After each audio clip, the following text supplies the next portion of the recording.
CID को phone करता हूँ। हाँ Madan ji. Hello hello Madan ji, hello Madan ji, क्या हो गया?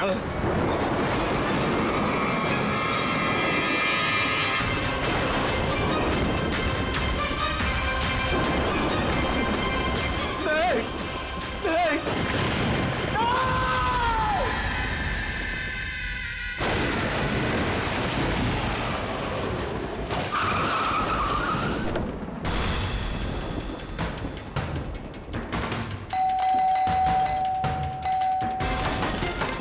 मदन जी,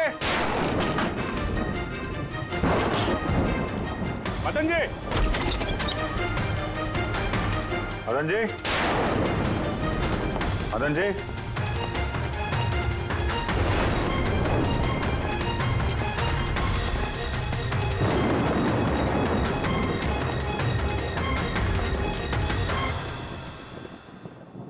दे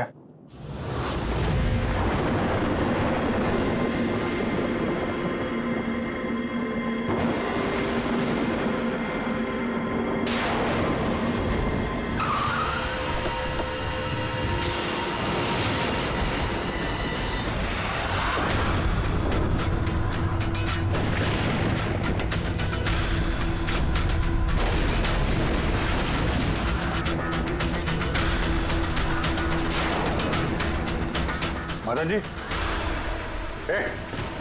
कौन है? कौन है? कौन है?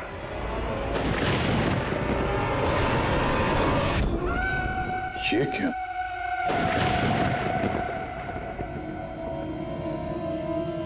पुतला?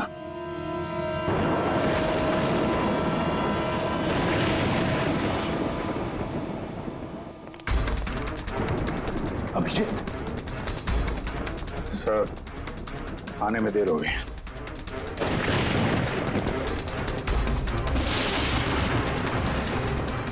My God.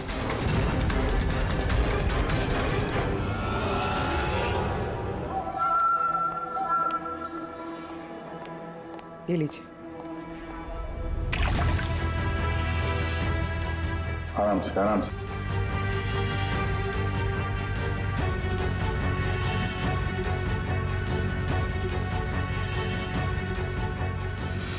मदन जी, आप ठीक तो है ना? क्यों? क्या हुआ आपको? कोई है? वो मेरी जान लेना चाहता है। कौन? वो हर वक्त मेरे आसपास ही रहते, मुझे कभी अकेला नहीं छोड़ते।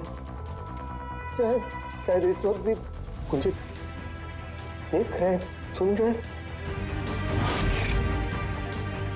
देखिए मदन जी, घबराइए मत, आपको कुछ नहीं होगा, हम लोग हैं ना।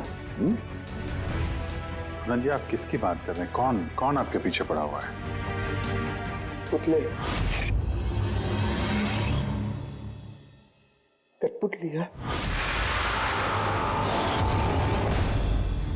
कठपुतली है? हाँ, नहीं मतलब वो टाइप की नहीं, मतलब जो बेजान हो, किसी के इशारे पे नाचे। ये कठपुतलियां बातें करती, मदन जी, बोलती है, खुद चलती फिरती।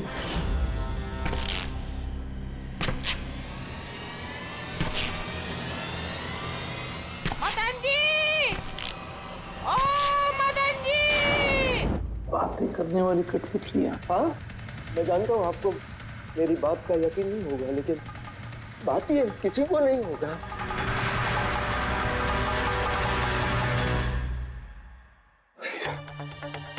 आपने ऐसी कठपुतलियों के बारे में सुना है? नहीं। जानते हैं कुछ दिन पहले मेरे साथ क्या हुआ था? उस दिन मेरा बर्थडे था। घर की बेल बजी, मुझे लगा मेरे दोस्त मुझे मिलने आए हैं।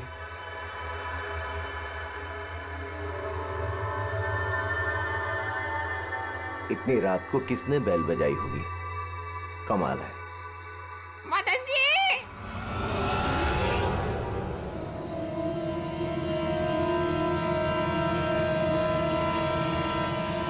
कौन? दिखाई नहीं दे रहा, मैं हूँ।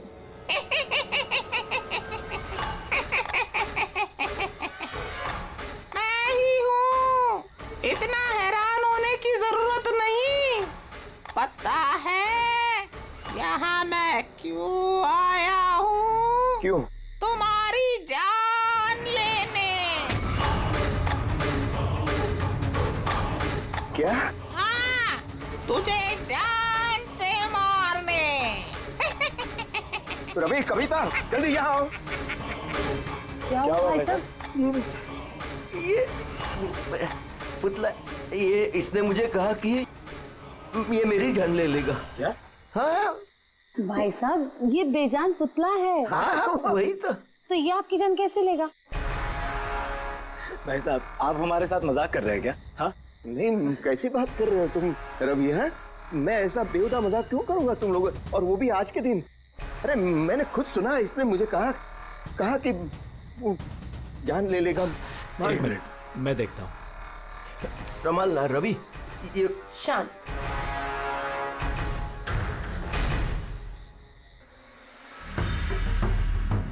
तो भाई साहब, लगता है शायद आपके साथ किसी ने मजाक किया है। इस लकड़ी के पुतले के अंदर किसी ने शायद स्पीकर फिट किया होगा। चेक करो, कहीं स्पीकर होगा।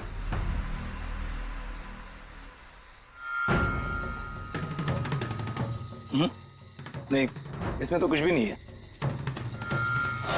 अब कहाँ है वो पुतला? कैसे होगा? मैं उसी टाइम उसे तोड़ मोड़ के जला के खत्म कर दी। धमकी दी थी मुझे, उसे मैं कैसे ऐसे ही छोड़ देता? क्या आपने वाकई देखा था? हाँ, मैं मदन जी, हो सकता है आपको कोई सपना अपना आया। वही अकेला देखा मैं, और एक बार नहीं, ऐसा मेरे साथ थोड़े दिन बाद भी। मुझे लगता है कि मदन जी को मारने का सबसे अच्छा तरीका ये है कि उनके सीने में चाकू घोंप दिया जाए। उससे तो पूरा फर्श खून से गंदा हो जाएगा। सबसे बेस्ट तरीका है मदन जी को जहर दिया जाए। एक काम करते हैं, क्यों ना उनका गला ही दबा दिया जाए? तो आप ही बता दीजिए मदन जी, आप कैसे मरना पसंद करेंगे?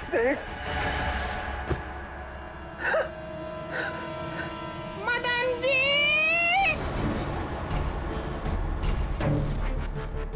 कहाँ चले?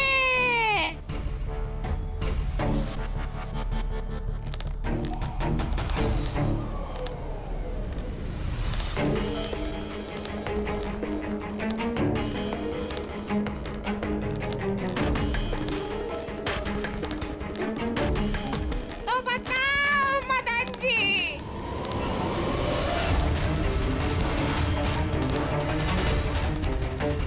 कौन से तरीके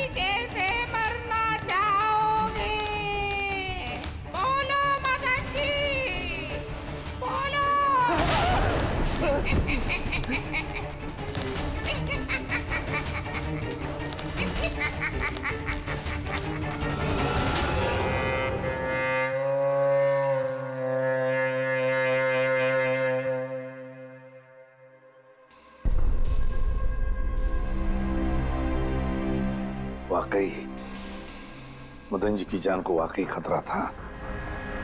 सही कह रहे थे, कोई वहम नहीं था। सर मतलब ये मदन जी का खून इस कठपुतली ने किया? क्या बकवास कर रहे हो यार? कठपुतली खून थोड़ी ना कर सकती है। तो फिर खून किसने किया होगा? उसी ने फ्रेडी, उसी ने जो कठपुतली का खेल खेलना जानता है। तो जब हम लोग यहाँ पर आए तब कठपुतली के हाथ में ये चाकू था। सारे सबूत तो इसी की तरफ इशारा कर रहे हैं। खून इसी ने किया है। भैया भैया प्लीज प्लीज, ये भैया को। सर इस पुतले ने खुद नहीं किया। एक मिनट, आप लोग कौन हैं? सर मैं कविता हूँ, इनकी पत्नी, और ये मदन भैया है, इनके बड़े भाई, ये रवि है। तो आप लोग अब तक क्या कर रहे थे? कहाँ थे आप? सर आज हमारी मैरिज एनिवर्सरी है, इसलिए हम बाहर डिनर के लिए गए थे। हमने मदन भैया को भी कहा था साथ में आने के लिए, लेकिन उन्होंने मना कर दिया। और ये सब आप कह रही थी कि मदन जी का खून इस पुतले ने नहीं किया? हाँ सर, इस पुतले ने खून नहीं किया। आप जानती हैं खूनी को? मुझे पूरा यकीन है इनका खून शार्दुल ने किया है। वो इनसे बदला लेना चाहता था।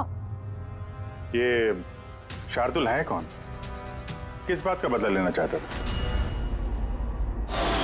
शार्दुल एक पेंटाकोलिस्ट और वॉइस ओवर आर्टिस्ट था। मदन भैया और रवि के बड़े भैया अंकुश भैया के बचपन का दोस्त। अंकुश भैया को शार्दुल से बचपन से ही बहुत लगाव था।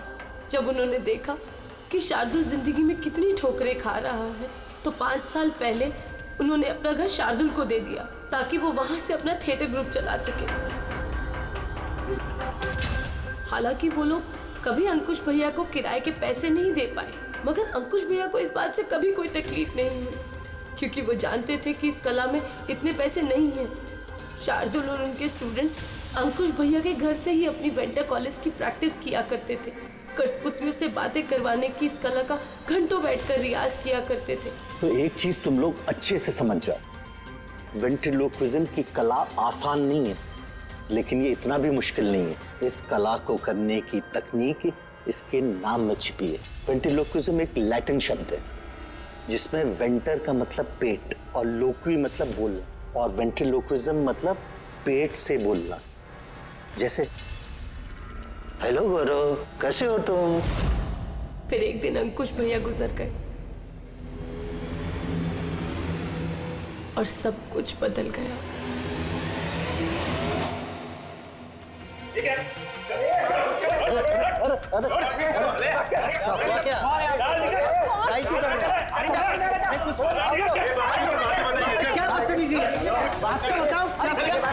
चाहिए क्या? रवि, मदन, इधर क्या हो रहा है? क्या हो रहा है? ये जो इतने वक्त से तुम्हारी मुफ्तखोरी चल रही थी ना, आज से बंद हो रही। हमने यहाँ कोई धर्मशाला नहीं खोल रखी। लेकिन मदन, अंकुश ने तो कहा था। कौन अंकुश? जो मर गया वो जिंदा नहीं है, दुनिया में नहीं है। आज तक उसके तरीके से चलता था, अब मैं हूँ, मेरे तरीके से चलेगा। सुना तुमने? चलो जगह खाली करो। रवि समझा अपने भाई को। वो क्या समझाएगा मुझे? मैं समझता हूँ ना सब कुछ। और अगर यहाँ रहना ही है तो किराया देना पड़ेगा। किराया? हाँ किराया। कितना किराया देना होगा? हमें 4 लाख। 4 लाख? मगर 4 लाख तो हमारे पास नहीं है। नहीं है तो खाली करो, वरना पुलिस को बुला के तुम सबको जेल में भिजवा दूंगा। वहां पर रहने का कोई किराया भी नहीं देना पड़ेगा। मदन, हमें कुछ मोहलत दो। हम इतनी जल्दी कहाँ जाएंगे? मोहलत कुछ नहीं मिलेगी। बहुत सुन लिया मैंने, बहुत देख लिया तुम लोग का तमाशा। निकलो निकलो यहाँ से। अरे एक मिनट, जब तक आज तक का तुम किराया मुझे नहीं देते, ये जो सामान तुम्हारा पड़ा है ना, और ये क्या है, कठपुतलियां, वो सब मेरे कब्जे में रहेगी। अगर तुम ये भी हमसे छीन लोगे तो हम तुम्हारा किराया कैसे चुकाएंगे? वो मैं नहीं जानता। सर ऐसा मत कीजिए सर, हम आपके सारे पैसे चुका देंगे। Sir please. सर आपको ये सब बेजान कठपुतलियां लगती हैं, मगर हमारी जिंदगी बसी है इन सब में। ए भाई ट्रेजेडी किंग, ये सब तुम्हारा मेलोड्रामा है ना, मेरे अंकुश भाई के पास चलता है, मेरे सामने नहीं। और ये क्या? ये 4 लाख रुपया कमा के देगी ये कठपुतलियां। अरे 4 लाख क्या, 4,400 रुपये भी कमा के नहीं दे सकती है। जानते हो क्यों? क्योंकि ये कला खत्म हो चुकी है, जीरो। ये तुम्हारे गुरु है ना, कौन, शार्दुल, उसकी तरह किसी काम की नहीं है। लूजर है, लूजर ये। चले निकल निकल।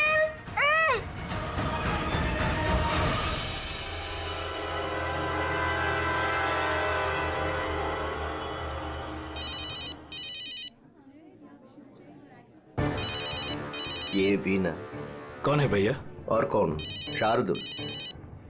बार बार मुझे इस तरह फोन करके धमकियां देता है। मैं देखता हूँ। मैं आ रहा हूँ तुझे मारने।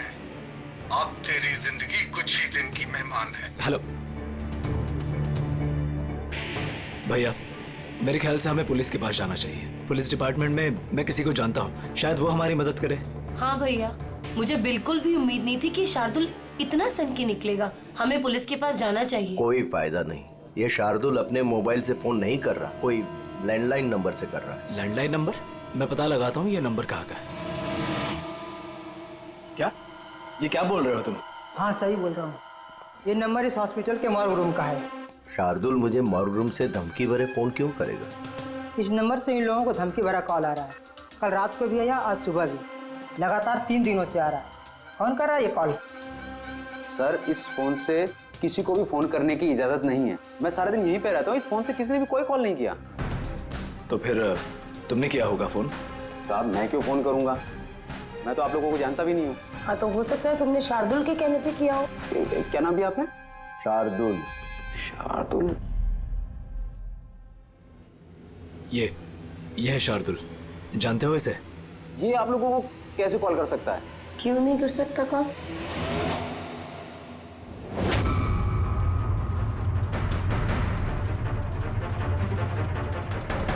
ये कैसे हो गया? शार्दुल, 3 दिन पहले इनकी मौत हो चुकी है, तो फिर ये फोन कैसे कर सकते हैं? पर इनकी मौत हुई कैसे? इन्होंने शराब पी रखी थी, एक कार इनको उड़ा के चली गई, मौके पे इनकी मौत हो गई। अगर ये यहाँ मरा पड़ा है तो मुझे धमकी भरे फोन कौन करता था?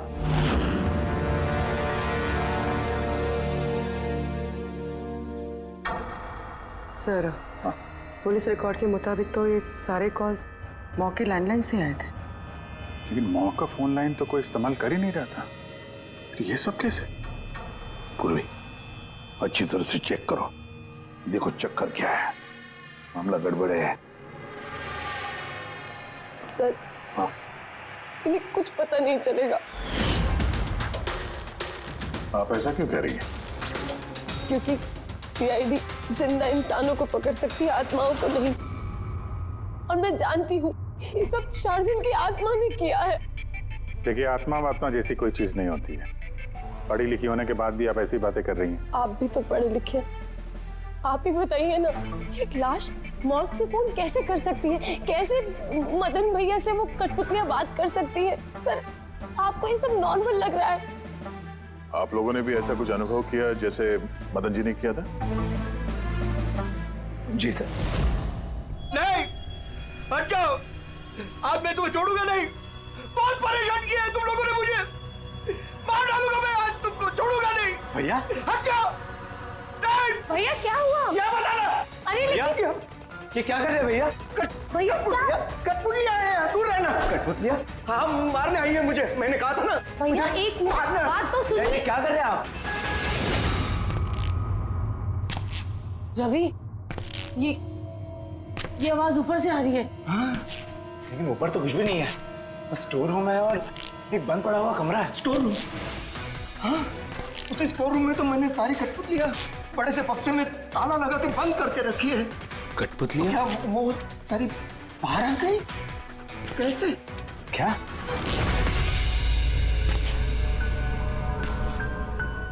भैया, आप डरिए मत, आइए ऊपर चलिए। रवि, लेकिन चलिए आराम से, संभल के।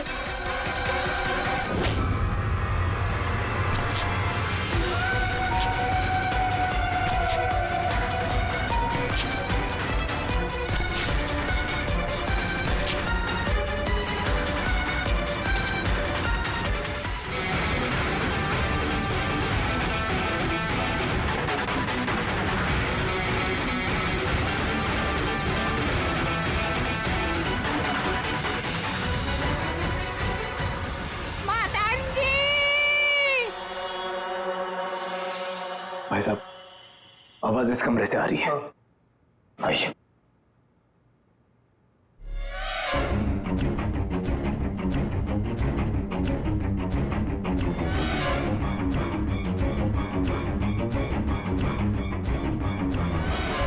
मदन जी,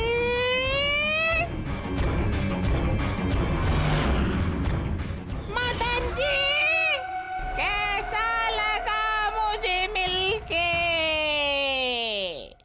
सोचा मारने से पहले मिल तो लूं। मैंने कहा था बातें करते हैं। सर, मदन भाई साहब ने सभी कठपुतलियों को बक्से में बंद करके रखा था, लेकिन पता नहीं ये कठपुतलियां कहां से बाहर आ रही हैं। हमें वो बक्सा भी देखना है और वो कमरा भी जहाँ पर लोगों ने वो कठपुतली देखी थी। कहाँ है? सर, दोनों कमरे ऊपर ही है सर। चलिए दिखाइए। आइए सर।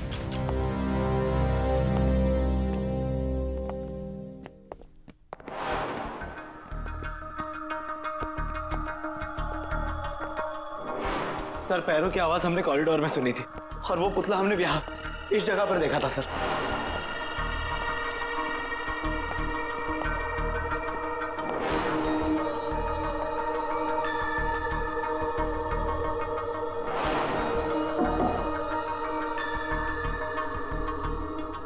ये कमरा एकदम खाली क्यों है? सर, मैंने सोचा था कि यहाँ पर ट्रेडमिल और बाइसिकल रखूंगा और थोड़ी एक्सरसाइज करूंगा, पर कभी टाइम ही नहीं मिला।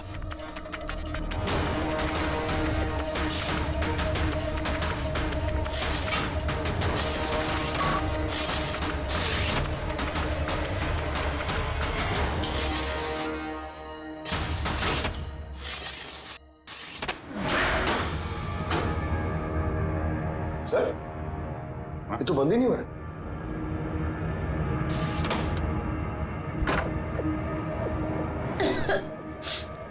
आइए सर। सर, यही वो पेटियां हैं जिनमें कठपुतलियां बंद थी। इधर लाइट ऑन करना। जी।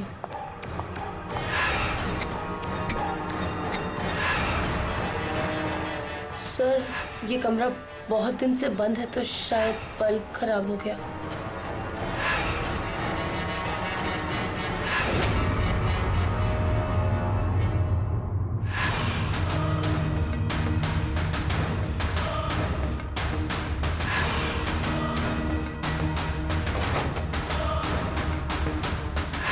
सर, सारे पेटियों पे ताला लगा है।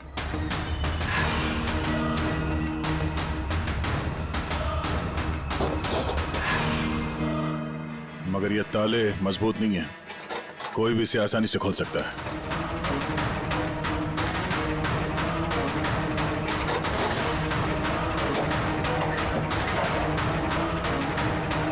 इतने सारे पुतले,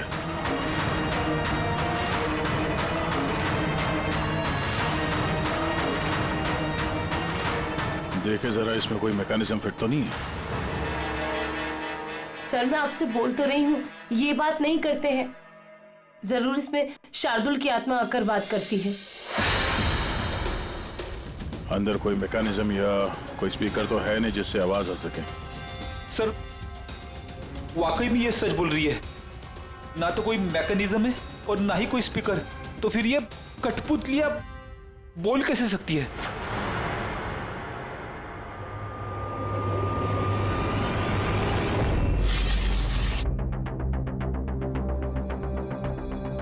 लॉक खराब है? लॉक खराब है सर। यहाँ से तो कोई भी आसानी से अंदर आ सकता है। सीढ़ी वीढ़ी लगाए या बाइक वाइक लगाए तो भी आसानी से ऊपर आ सकते हैं। और जो भी कोई आसानी से इस कमरे में आ सकता है वो बक्से में बंद पड़े कठपुतलियों को उठाकर बाहर ले जाकर कहीं भी रख सकता है, जैसे यहाँ रखा था तुम लोगों को डराने के लिए। सर, मतलब कोई आत्मा नहीं है? अरे छोड़ो, आत्मा आत्मा कभी होती ही नहीं है। ये तो वही हो सकता है जिस घर का चप्पा चप्पा जानता है, चप्पा चप्पा जानता है।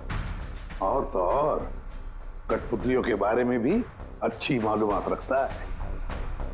और ये हो सकते हैं शार्दुल के स्टूडेंट्स। शार्दुल के स्टूडेंट्स पता लगाना पड़ेगा ये शार्दुल के स्टूडेंट्स इस वक्त है कहाँ और कर क्या रहे हैं। हाय, मेरा नाम है फ्रीडा। मेरा नाम दीपेश। मेरा नाम है तरल। और मेरा नाम है लोचन।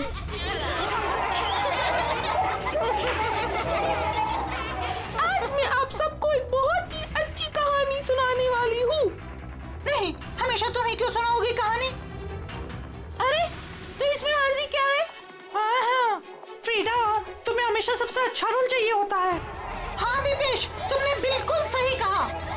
मेहनत हम करते हैं और फेमस तुम होती हो। तुम्हारी कठपुतली का भी यही कहना है। सर, समझ में नहीं आ रहा सर, ये कठपुतली बात कैसे कर रही है? अरे पंकज, एक कला है आवाज बदलने की कला। इसे कहते हैं वेंट्रिकुलिज्म। बिल्कुल, बात तो यही लोग कर रहे हैं, लेकिन लगता है कि ये आवाज कठपुतली के मुंह से निकल रही है। मगर सर, ये लोग कहाँ बात कर रहे हैं? देखिए ना, इनके तो मुंह भी नहीं चल रहे। देखो, मैं कह रहा हूँ मैं सबसे बेस्ट हूँ। यही तो कला है पंकज, बिना मुंह खोले इतनी साफ आवाज में बात करना। आवाज यहाँ पेट से निकलती है। वो आत्मा भी इसी कला की पैदाइश थी। उन पुतलों ने इसी कला के जरिए मदन जी से बात की थी और वो न्यूज रीडर्स ने भी। मगर सर, ये लोग तो कठपुतलियों को ऐसे हाथ से हिला रहे हैं सर। हाँ, तो ऐसे तो होता है पेट शो में। मगर सर, मदन जी ने वो पुतला देखा था, उसे तो कोई हाथ से नहीं हिला रहा था, नहीं कोई बात कर रहा था ऐसे। शायद कोई मैकेनिज्म फिट किया होगा उन पुतलों में जो किसी रिमोट कंट्रोल से ऑपरेट होता होगा। सर, मगर रवि ने बोला था कि उसके अंदर कुछ भी नहीं था, कुछ भी नहीं था। साउंड मैकेनिज्म नहीं मिला था, लेकिन उसके सर के अंदर कोई मैकेनिज्म था जिसकी वजह से उसका सर और मुंह हिल रहा था, जो शायद रवि को दिखा नहीं। ऐसी कठपुतलियां बनाना शार्दुल या उसके किसी स्टूडेंट का ही काम हो सकता है, जो मदन जी के घर का चप्पा चप्पा अच्छी तरह से जानता है। इन्हें पता होगा उस लड़की के बारे में जिसका लाश टूटा हुआ था। घर में घुस के जगह जगह कठपुतलियां लगाना और उनसे बातें करवाना तो इनके बायत का खेल है। मगर सर, मॉर्ग से इन लोगों ने कॉल कैसे किया? सर, सर पता चल गया कि मॉर्ग रूम वाले फोन कैसे आ रहे हैं। कैसे? सर, इसके लिए स्पूफिंग सॉफ्टवेयर का इस्तेमाल किया गया। Spoofing software? ये क्या होता है? सर, अभी बताती हूँ।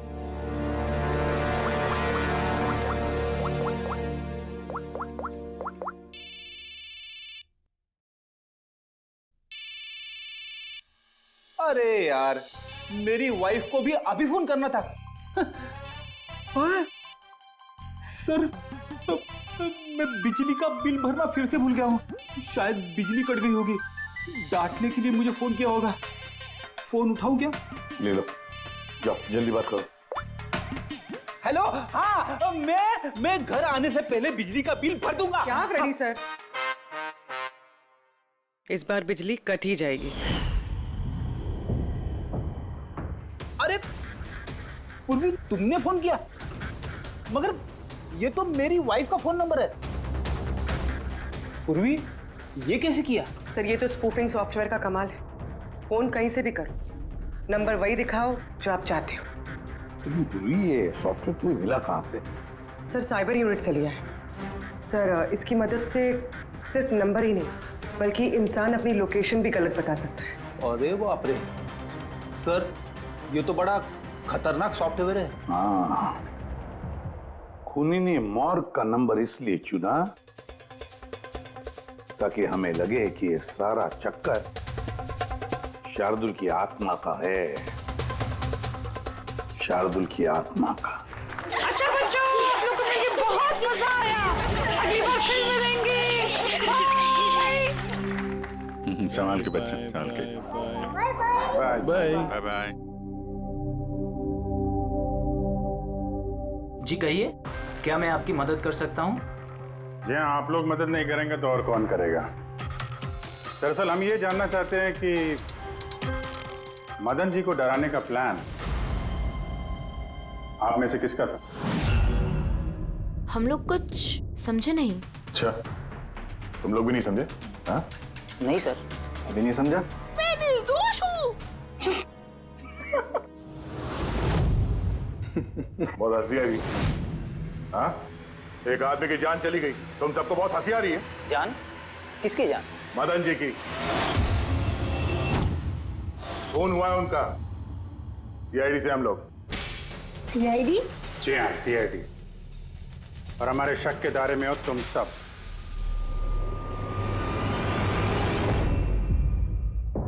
कल तुम लोग कहाँ थे? मैं कल अपने दोस्त सलोनी के घर पे था सर। आप उसके घर वालों से पूछ सकते हैं। और तुम कहाँ थे? सर हम, मेरा मतलब लोचन और मैं एक शो के लिए गए थे पुणे।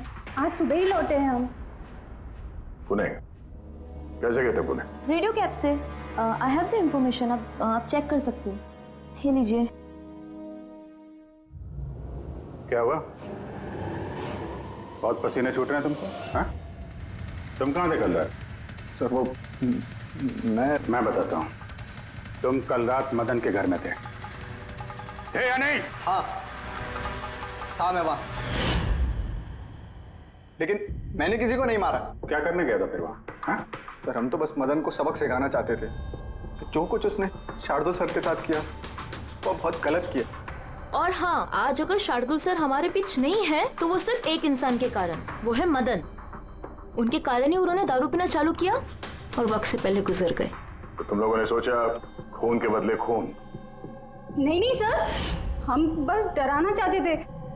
गौरव का प्लान था ये। हाँ सर, गौरव ने कल रात मुझे फोन करके बुलाया था, तकरीबन 11:30-12 बजे के आसपास। लेकिन मैं थोड़ा लेट हो गया और 12:30 बजे पहुंचा।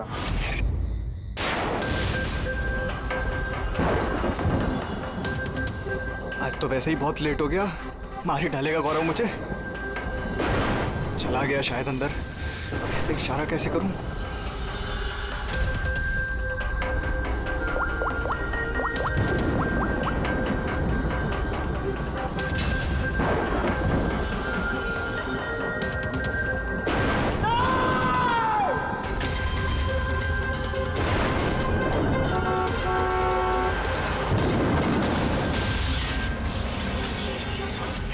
गड़बड़ तो हुई ना?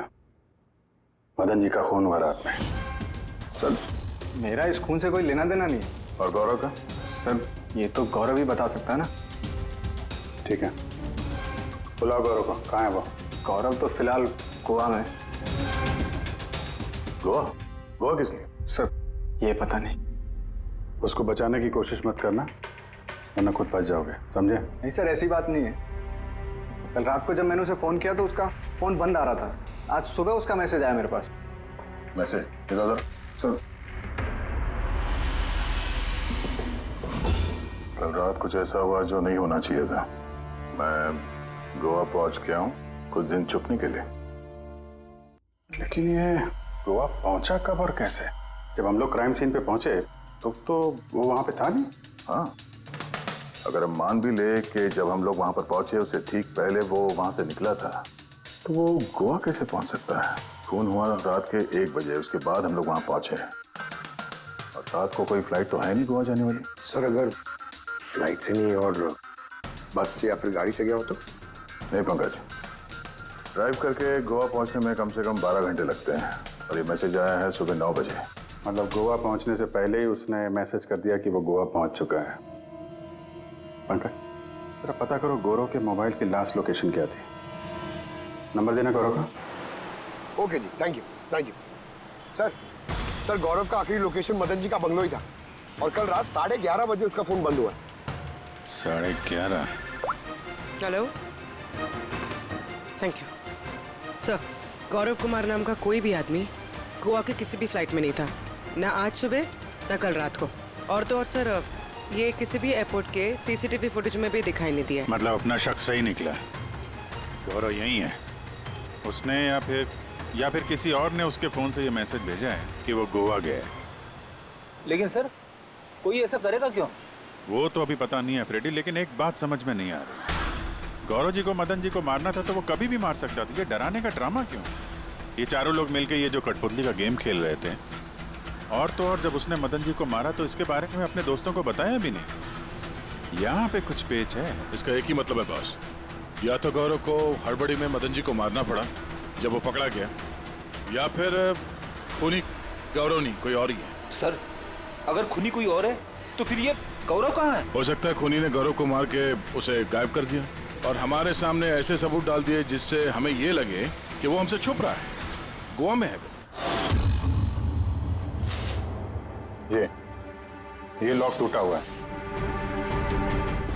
इसी खिड़की से गौरव और उसके साथी अंदर आते थे मदन जी को डराने के लिए। अगर ये गौरव कल रात यहाँ पे आया था और उसके बाद से गायब है तो हो सकता है उसके साथ जो कुछ भी हुआ यही हुआ।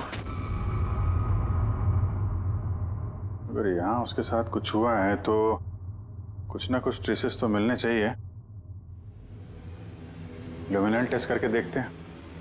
पूर्वी सर,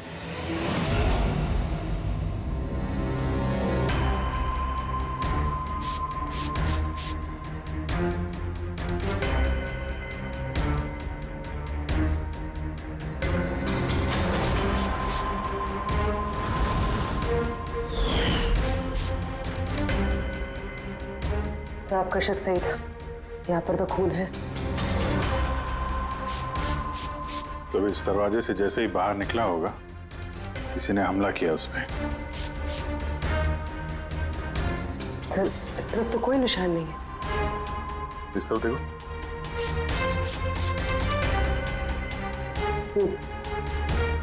आगे देखो।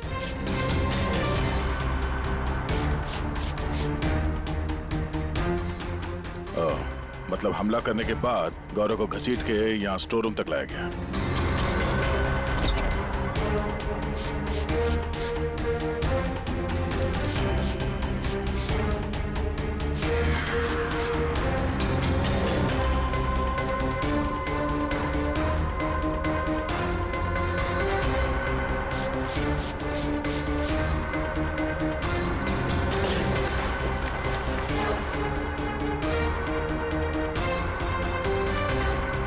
सर, खून की बूंदें तो यहाँ तक है, मतलब गौरव को यहीं पर।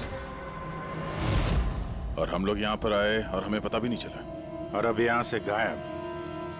लगता है अब बॉडी को ठिकाने लगा रहे होंगे इस घर के लोग।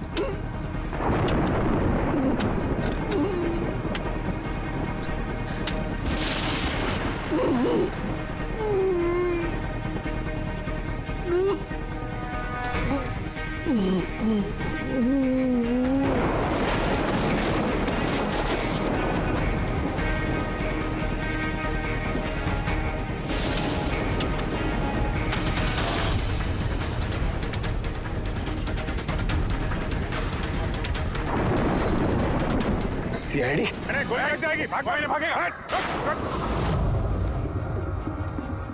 चलो पीछे। सर, हाँ? जिंदा है। ले जाओ जल्दी हॉस्पिटल। जिंदा दफनाना चाहते थे सर। हाँ? लेकिन आपको कैसे पता चला कि हम लोग यहाँ पर हैं? आजकल मोबाइल के जरिए भी मुजरिमों को पकड़ लेते हैं हम लोग।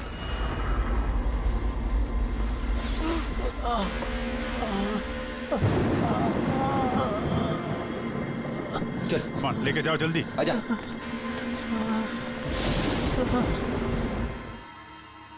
उस खुदगर्ज और लालची इंसान का मर जाना ही ठीक था। अंकुश भैया की मौत के बाद मदन भैया अकेले ही सारी प्रॉपर्टी हड़प जाना चाहते थे। हमें क्या मिलता? ठेंगा। हमने ये प्लान तब बनाया जब घर में वो कठपुतलियों वाले हादसे होना शुरू हुए। हम जानते थे सर कि कोई आत्मा वात्मा का चक्कर नहीं है, इसीलिए हम एक रात जागे ताकि इस कठपुतली के राज से पर्दाफाश कर सके। और फिर तुम लोगों ने गौरव को पकड़ लिया। हाँ।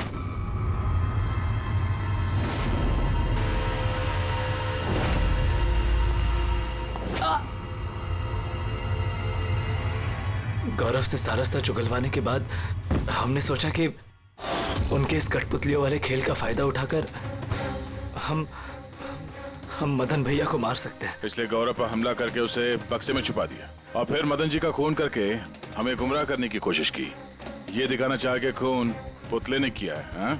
हमें मालूम था कि सीआईडी कभी भी आत्मा की कहानी और कठपुतलियों के खेल पर विश्वास नहीं करेगी और आपका सीधा शक जाएगा शार्दुल के स्टूडेंट्स पर, खास करके गौरव पे। और हमें गुमराह करने के लिए तुमने वो गोवा वाला मैसेज भेज दिया। हाँ, हमने सोचा कि आप पूरी जिंदगी भर गौरव को यहाँ वहाँ ढूंढते रहेंगे और हम उसे मारकर यहाँ दफना देंगे। पैसों के चक्कर में तुमने अपने भाई की जान ले ली। क्या करोगे इन पैसों का? अब ये पैसे ना तो तुम्हें जेल की सलाखों के पीछे जाने से बचा सकते हैं और ना शायद फांसी के फंदे से।